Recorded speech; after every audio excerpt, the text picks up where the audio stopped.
चलिए, मंगलवार की सुबह हफ्ते का डे 2 और कल हफ्ते की जो कल का इंटरडे चार्ट स्क्रीन पर आएगा, रखिएगा उसको।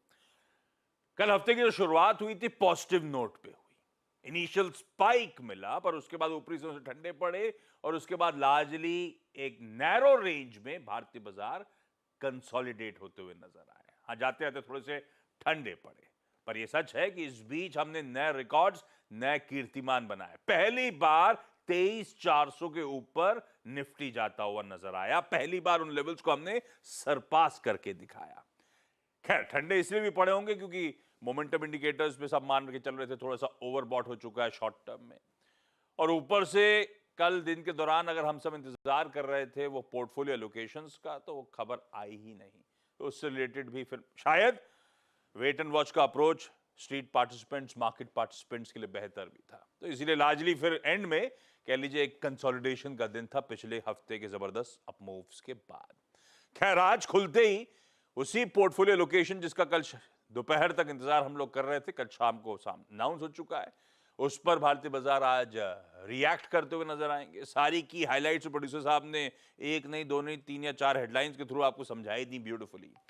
आज से यूएस फेड की जो रेट सेटिंग कमेटी है, एफओएमसी, उसकी 2 दिनों की बैठक की शुरुआत हो जाएगी। कल रात में वो पॉलिसी का आउटकम हमारे हाथ में होगा।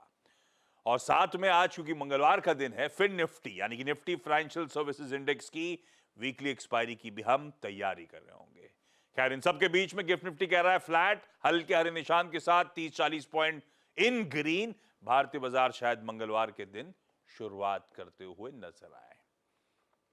अभी भी डोमेस्टिक क्यूज इंपॉर्टेंस उसकी बनी हुई है। ऐसे में दिल्ली से लक्ष्मण आपको आपकी स्क्रीन पर नजर आएंगे, जिनसे जानेंगे कल रात के सारे डेवलपमेंट्स। हर्षदा बताएंगी क्या है ग्लोबल मूड माहौल, और वीरू से जानेंगे कैसे आज मार्केट्स में निफ्टी बैंक में स्ट्रेटेजाइज करना है। लेकिन पहले चला जाए फिर से सुबह सुबह तड़के लक्ष्मण के पास। आपको याद होगा इवन कल सुबह भी जब कितनी बार हर एंगल से पूछने की मैंने कोशिश करी, तो लक्ष्मण ने हाईलाइट करा था कि बहुत अटकलें हो सकती हैं, पर अनलाइकली है कुछ मेजर रीशफल हो, मेजर फेयर बदल हो। खास तौर पे वो टॉप मिनिस्ट्री जिसमें बाजार पैनी नजर रखता है, उसमें कुछ बदलेगा नहीं। और शाम को मैं यही वेट कर रहा था कि कुछ बदलेगा नहीं बदलेगा।